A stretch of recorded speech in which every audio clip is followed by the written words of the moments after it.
Hi guys, in this video we are going to learn how to use VlOOKUP function, especially if you're going for a job interview, and most probably they are going to ask you to take an Excel test. So the most important task they are going to ask from you is to test your knowledge on VlOOKUP. So I'm going to tell you a quick and easy method to do that, and so you can pass your Excel test in one go. So first, let me tell you what is VlOOKUP. So VlOOKUP is vertical lookups, and you have to tell what you are looking for in a data, and to do this we are going to use the term fetch to fetch the VlOOKUP functions. So let's demonstrate it with an example of VlOOKUP function in the context of a sales report. So as you can see on the screen, we have a table. In column B we have our representative, in column C we have our customer, and in column D we have our sales. So what we are going to do, we have to find out the sales amount for a specific representative and how we're going to represent it. So let's say we want to find the sales amount for the representative Bob, and to do that in a separate cell, for example we take column F and any cell, we are going to type equals to VlOOKUP, and then after this we are going to choose the lookup value. So what is the lookup value? Lookup value is the representative which we are going to choose.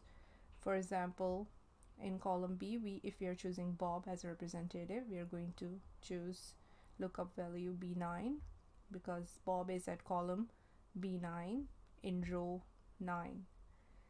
So B is the column and 9 is the row, and then comma, you see over here, after that comma, then table array. So table array is what table you are using in this case.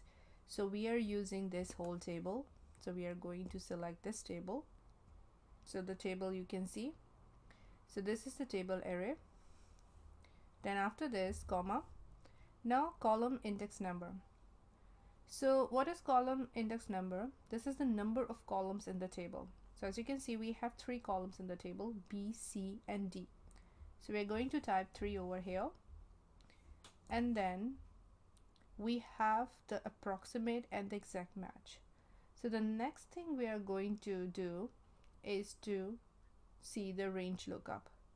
So range lookup shows that if you want the VlOOKUP function to work as a true or false.